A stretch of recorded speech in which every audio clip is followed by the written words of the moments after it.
এক গুলিতে 10 পাখি শিকার।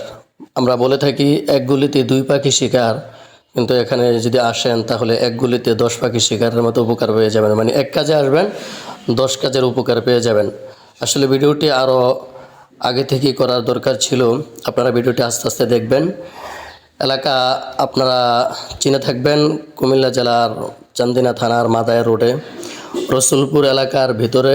এখানে সর্বপ্রথম আপনারা যে দেখেছিলেন খেজুর গাছ, এই রাস্তাটি মূলত আগে এক সময় খুব ভাঙ্গা ছিল, মাটির ছিল। এখন পাকা হওয়ার কারণে বাংলাদেশের প্রায় বিভিন্ন জায়গা থেকে কিন্তু আমাদের এখানে খেজুর খাওয়ার জন্য মানুষ, খেজুরের রস খাওয়ার জন্য কিন্তু এখানে আসে।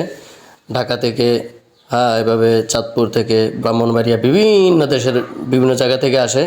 এখানে রাস্তাও খুব সুন্দর হয়ে গিয়েছে। তো আপনারা 1 নম্বর এখানে আসলে শত শত হাজার হাজার খেজুর গাছ দেখতে পাবেন।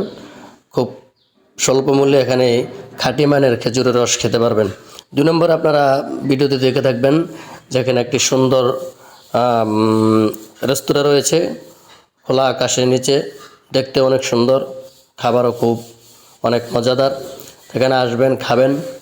তবে এখানে এই সমস্ত জায়গাগুলোর মধ্যে ঘুরতে এসে যদি গুনাহ হয়ে যায় তাহলে কিন্তু আমের সাথে সালাও যায়, বিষয়টা কিন্তু এমনই হয়ে যায়। যদি গুনাহ না করে এই সমস্ত জায়গাগুলোর মধ্যে আসেন তাহলে আপনার দুনিয়াতেও ফায়দা হবে, আখিরাতেও ফায়দা হবে। এরপরে যে স্থানটি আপনারা দেখে থাকবেন সেটা হলো, এই জায়গাটা খুবই একসময় অনেক ভয়ঙ্কর ছিল, কিন্তু এখন পরিবেশ অনেক সুন্দর। অনেক দূর দূরান্ত থেকে মানুষ এখানে বাতাস গ্রহণ করার জন্য আসে। বিকালবেলা আসলে এখানে যাদের অন্তরে দুঃখ রয়েছে, শরীরেও অসুস্থ, এখানে আসলে কেমন যেন অন্তর থেকে দূর হয়ে যায়, শরীর সুস্থ হয়ে যায়। তো এই জায়গাটা থেকে আপনারা আসবেন, উপকৃত হতে পারবেন। রসুলপুর মিলগেট থেকে এটা দারোরা মাদ্রাসা পর্যন্ত। এরপরে সর্বশেষ আরও অনেক